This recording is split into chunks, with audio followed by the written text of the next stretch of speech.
नमस्कार, आप देख रहे हैं प्राइम न्यूज। मैं हूं राजेश कुमार। वक्त उत्तराखंड प्राइम का है। उत्तराखंड में चुनाव को लेकर गहमा गहमी लगातार हो रही है, सरगर्मियां तेज हैं और इससे पहले सभी राजनीतिक पार्टियों ने राज्य में अपनी पूरी ताकत झोंक दी है। प्रधानमंत्री मोदी ने उत्तराखंड के अल्मोड़ा में जनसभा को संबोधित किया। उन्होंने उत्तराखंड के धीमे विकास के लिए कांग्रेस को जिम्मेदार ठहराया। जनता को संबोधित करते हुए पीएम ने एक तरफ बीजेपी सरकार की उपलब्धियां गिनवाई तो दूसरी तरफ कांग्रेस की विफलताओं का जिक्र किया। पीएम ने कांग्रेस पर निशाना साधते हुए कहा कि हमारी सरकार सबका साथ, सबका विकास, सबका विश्वास और सबका प्रयास का संकल्प लेकर काम कर रही है।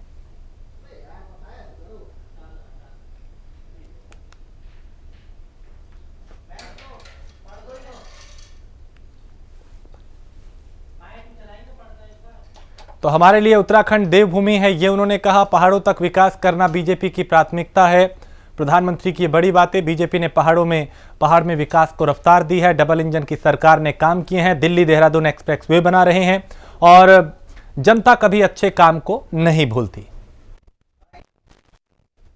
जो रुझान आए हैं वो ये बता रहे हैं कि पहले चरण में भाजपा का परचम लहरा रहा है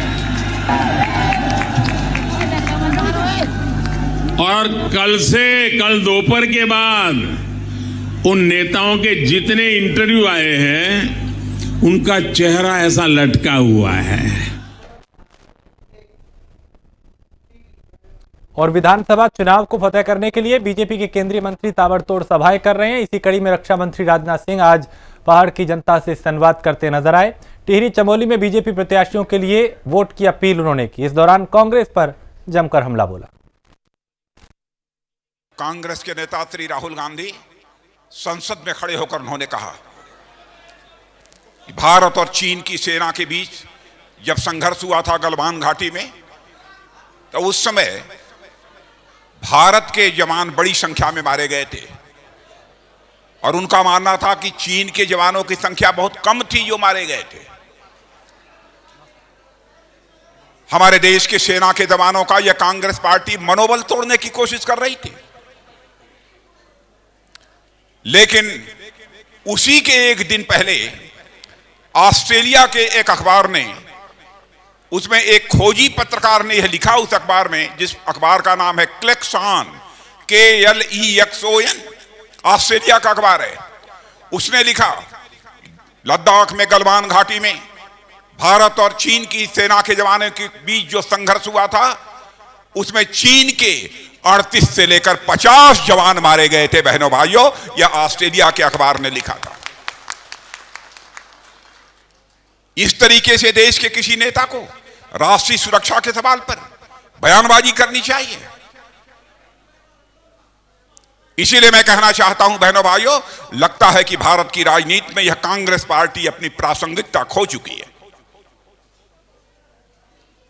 लेकिन कभी कभी जब देश की जनता कांग्रेस को पराजित कर देती है तो वही कांग्रेस आकर फिर से उत्तराखंड में दुबक जाती है। और मैं आप सबसे भी अपील करना चाहता हूं मेरे बहनों भाइयों, एक बार उसको एक बार इसको, पर इस सोच से आप बाहर निकलिए। भारतीय जनता पार्टी को आपका पूरा समर्थन प्राप्त होना चाहिए। मैं यही आप सबसे अपील करना चाहता हूं। और जहां तक हमारे वेटरन्स यहां पर होंगे, पूर्व सैनिक होंगे, उनके बारे में भी कहना चाहता हूं। आजाद भारत के इतिहास में किसी राजनीतिक पार्टी ने उनका भी सम्मान किया है तो केवल और केवल भारतीय जनता पार्टी की सरकार ने किया है। वन रैंक वन पेंशन का मामला कितने लंबे समय से लटका हुआ था। उस समय मैं पार्टी का अध्यक्ष था, जिस समय मोदी जी 2014 में चुनाव लड़ रहे थे और प्रधानमंत्री के उम्मीदवार के रूप में चुनाव लड़ रहे थे। उस समय उन्होंने हरियाणा में घोषणा की थी और सरकार बनने के बाद हम लोगों ने उसे पूरा किया है। सेना उत्तराखंड के अपने वेटरन्स के प्रति सम्मान व्यक्त करने के लिए इतना ही नहीं, उत्तराखंड के जिन जवानों ने भारत की सीमा की रक्षा के लिए अपनी शहादत दी है, अपनी जान गंवाई है, बहनों भाइयों, उनके सम्मान में एक सैन्य धाम भी बन रहा है, जिसका कि शिलान्यास करने के लिए मैं स्वयं आया था। 63 करोड़ रुपए में वह सैन्य धाम बनेगा। और जिन परिवारों के हमारे सेना के जवान शहीद हुए हैं बहनों भाइयों, उस परिवार के लोग घर बैठे भी ऐसी व्यवस्था की जाएगी, घर बैठे भी वह अपने परिवार के शहीद को यदि श्रद्धांजलि अर्पित करना चाहते हैं तो ससम्मान वह श्रद्धांजलि अर्पित कर सकते हैं। इस प्रकार की व्यवस्था की गई है। बातें बहुत सारी हैं, बहुत विस्तार में जाकर चर्चा करने का कोई औचित्य नहीं है। आगे की भी हमारी कई सार्वजनिक सभाएं हैं, इसलिए इससे ज्यादा कुछ न कहते हुए अंतिम बात यही मैं कहना चाहता हूं। शक्तिलाल शाह को यदि आपने जिता दिया, शक्तिलाल शाह को यदि आपने जिता दिया बहनों भाइयों, और कभी शक्तिलाल शाह ने बुलाया, और रतूड़ी कहां है, ये हमारे जिलाध्यक्ष रतूड़ी जी, उसके बाद कभी मुझे यहां बुलाएंगे तो बहनों भाइयों मैं आप सबके सामने आभार व्यक्त करने के लिए आप सबके बीच यहां पर मौजूद रहूंगा।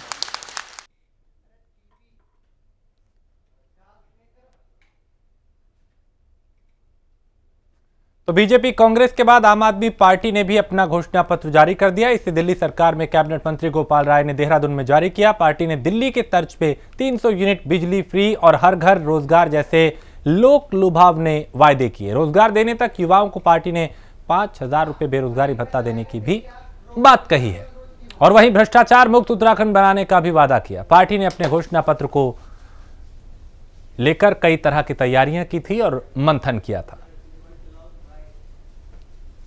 उत्तराखंड में नव परिवर्तन का चुनाव है, उन सपनों को पूरा करने का चुनाव है, जिसमें कि एक उत्तराखंड आंदोलन के बाद में उत्तर प्रदेश से अलग होकर के बना था। मैं आपसे आग्रह करता हूं कि इस बार वोट डालने से पहले जरूर सोचिएगा कि कौन सी पार्टी है जो आपके बच्चों का भविष्य अच्छा बना सकती है, कौन सी पार्टी है जो स्वास्थ्य की सुविधाएं उत्तराखंड में अच्छी लेके आ सकती हैं, कौन सी पार्टी है जो यहाँ पे 300 यूनिट तक बिजली मुफ्त दे सकती है, कौन सी पार्टी है जो यहाँ पे अच्छे स्कूल बना सकती है, कौन सी पार्टी है जो महिलाओं का सशक्तिकरण कर सकती है।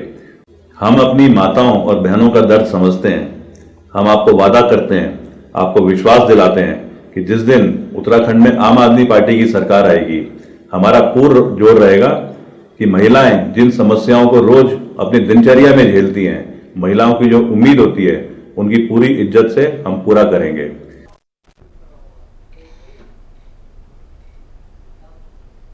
और भारतीय यूथ कांग्रेस के राष्ट्रीय प्रवक्ता राहुल राव देहरादून पहुंचे, जहां उन्होंने कांग्रेस भवन में प्रेस कॉन्फ्रेंस की। इस दौरान राहुल राव ने कहा, मैं उत्तराखंड के युवा वर्ग से अपील करने आया हूं कि आने वाले 5 साल में उत्तराखंड का युवा सबसे बुरे दौर से गुजरा है जो बीते हैं 5 साल, और सरकारों की अनदेखी की मार हो या कोरोना का कहर, युवा इसमें सबसे ज़्यादा प्रभावित हुए हैं।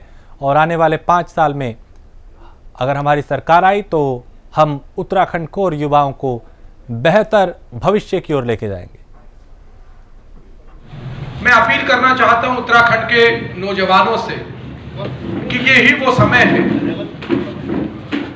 लगातार जिस तरीके से भारतीय जनता पार्टी के शासनकाल में इस प्रदेश का दोहन, जिस तरीके से केंद्र की भाजपा की सरकार ने और प्रदेश की भाजपा की सरकार ने इस प्रदेश का शोषण किया है, इस प्रदेश के युवाओं को दर दर को भटकने के लिए मजबूर किया। देवभूमि उत्तराखंड का नौजवान एक सशक्त नौजवान है। चाहे जवान की बात हो, किसान की बात हो, हर क्षेत्र में उत्तराखंड के लोग इस देश के विकास में हमेशा से अपना योगदान देते रहे। आम आदमी पार्टी के नेता और दिल्ली के उप मुख्यमंत्री मनीष सिसोदिया ने कोटद्वार में आम आदमी पार्टी के उम्मीदवार अरविंद शर्मा के पक्ष में मतदान करने की अपील की। उन्होंने सिद्धबली मंदिर में पूजा अर्चना भी की और रोड शो कर पार्टी प्रत्याशी के लिए जनता से समर्थन मांगा। मनीष सिसोदिया ने कहा, कांग्रेस और बीजेपी ने बारी बारी से विकास के नाम पर जनता को छला है। राज्य गठन के 21 वर्ष बाद भी आज भी उत्तराखंड रोजगार, शिक्षा, बिजली, पानी, पलायन के मुद्दों पर कोई काम यहां पे नहीं हुआ है, जिससे उत्तराखंड विकास की दौड़ में पिछड़ गया है।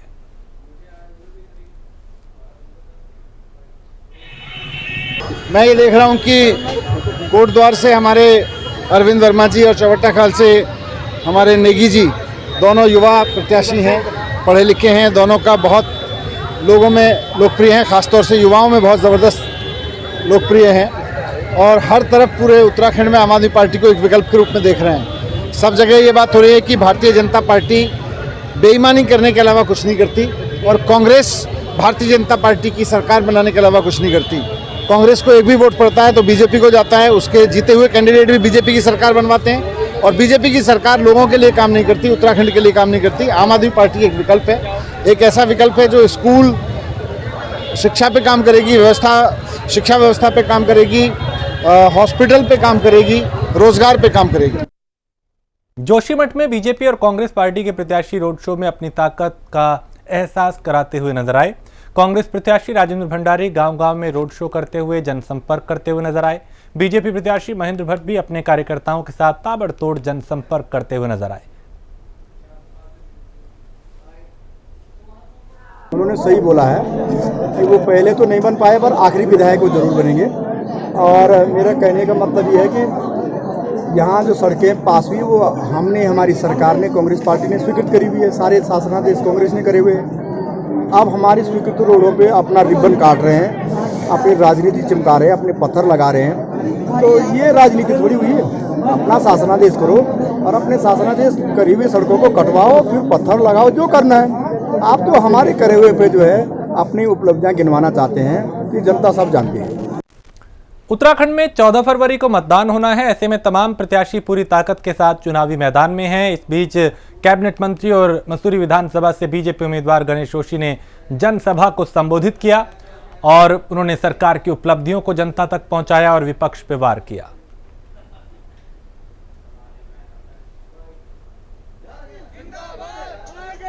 कहा जाता था कि कांग्रेस जो है क्रिश्चियन समाज की, मुस्लिम समाज की हितैषी है।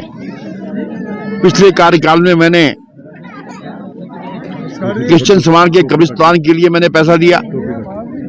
इस बार लगभग 1 करोड़ रुपया मैंने मुस्लिम समुदाय के कब्रिस्तान के लिए दिया। इतिहास उठाकर देख लो, आज 70 साल से अधिक इस देश को बने हुए हो गए हैं।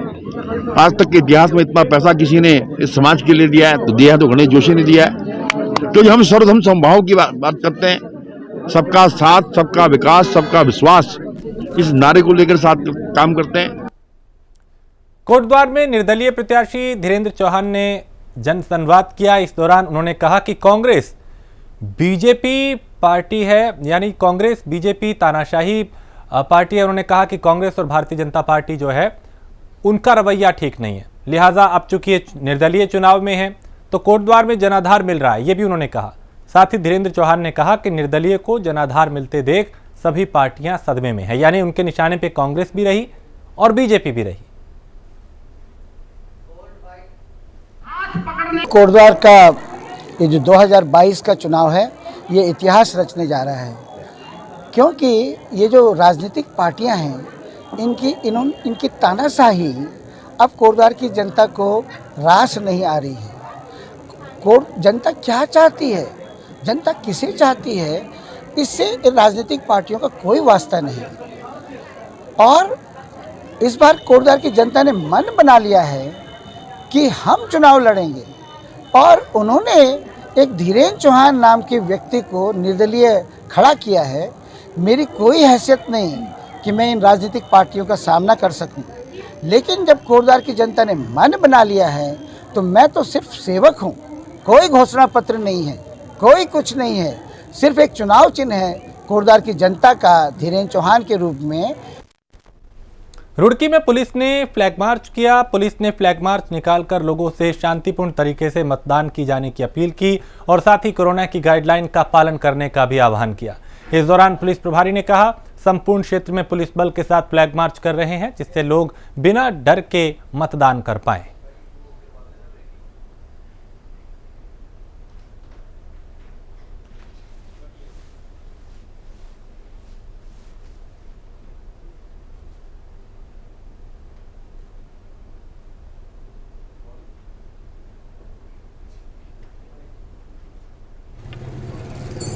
चुनाव को सकुशल संपन्न कराए जाने के लिए संवेदनशील और अति संवेदनशील क्षेत्रों में एरिया डोमिनेटिंग की कार्रवाई की जा रही है और ये चिन्हित किया जा रहा है कि जो अराजक तत्व है उन पर प्रभावशाली कार्रवाई की भी जा चुकी है और इसकी संवेदनशीलता को निरंतर कम करने के लिए कार्रवाई की। राजपुर में कांग्रेस प्रत्याशी नरेंद्र चंद्र सिंह ने प्रेस कॉन्फ्रेंस कर कहा कि पार्टी ने अपना चुनावी घोषणा पत्र जारी किया है और बड़े बड़े चुनावी वादों का पुलिंदा ना बांधते हुए पहली बार कांग्रेस ने सामान्य रूप से अपनी चुनावी घोषणाएं जारी की हैं, जिसमें सामान्य वर्ग के लोगों के साथ ही निचले तबके के लोगों के लिए विशेष तौर पे सुविधाओं के दावे किए गए हैं।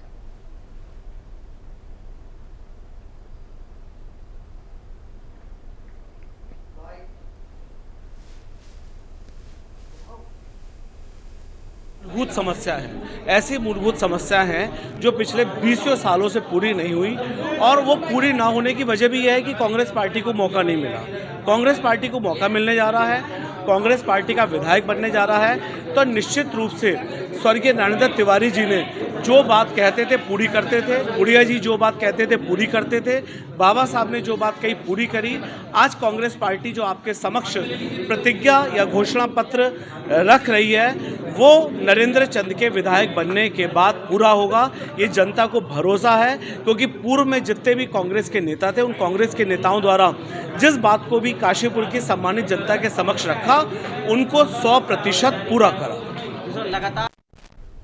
काशीपुर डेवलपमेंट फर्म की अदालत में आज आम आदमी पार्टी के प्रत्याशी की सुनवाई की गई, जहां आम आदमी पार्टी के प्रत्याशी दीपक बाली ने काशीपुर के विकास को लेकर अपनी सोच विचार रखे। Kashipur development for rotary club, lion club और अन्य सामाजिक संस्थाओं का एक सामाजिक समूह है जो लंबे वक्त से काशीपुर के विकास को लेकर काम करता आ रहा है और जिसमें उद्योग जगत के कई बड़े बड़े उद्योगपति भी शामिल हैं।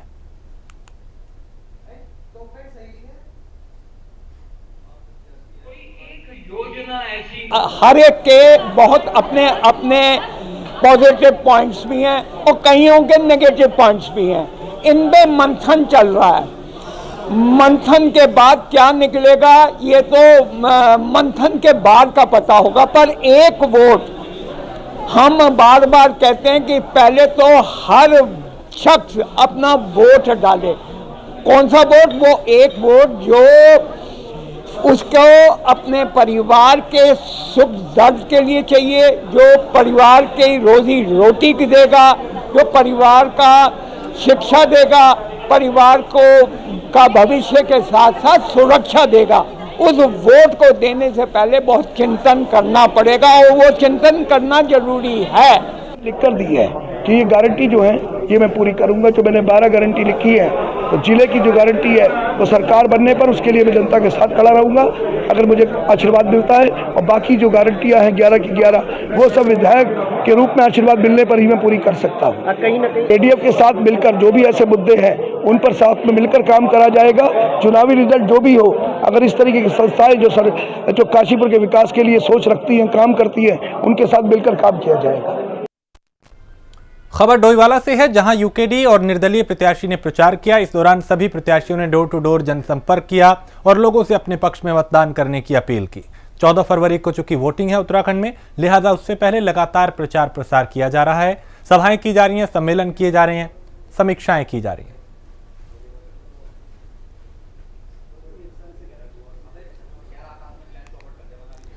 तो चाहे यूकेडी हो, कांग्रेस हो, बीजेपी, आम आदमी पार्टी, हर दल पूरी तरह से एक्टिव है।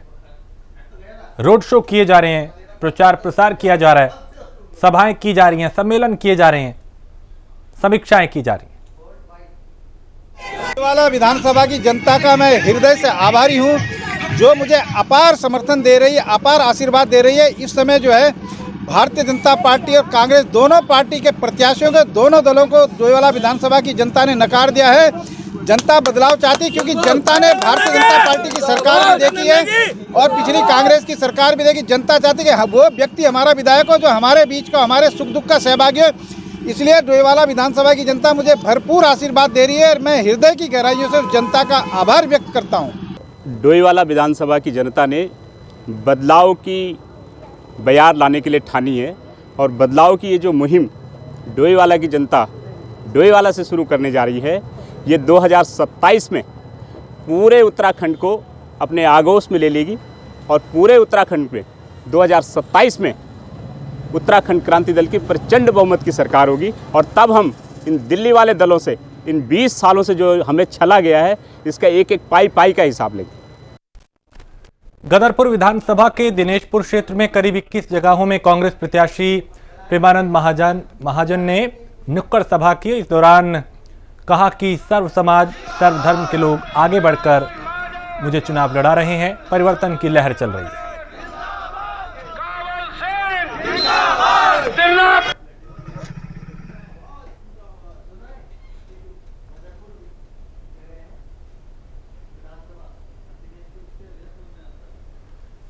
तो कांग्रेस प्रत्याशियों ने मेगा शो यहां पे किया। न सिर्फ कांग्रेस बल्कि बीजेपी, आम आदमी पार्टी, यूकेडी और अन्य दलों के भी जो उम्मीदवार हैं वो लोगों के बीच जा रहे हैं। डोर टू डोर कैंपेन की जा रही है, रोड शो किए जा रहे हैं, सभाएं की जा रही हैं, सम्मेलन किए जा रहे हैं। कैंपेनिंग के दौरान पूरे विधानसभा क्षेत्र में घुमा हूँ।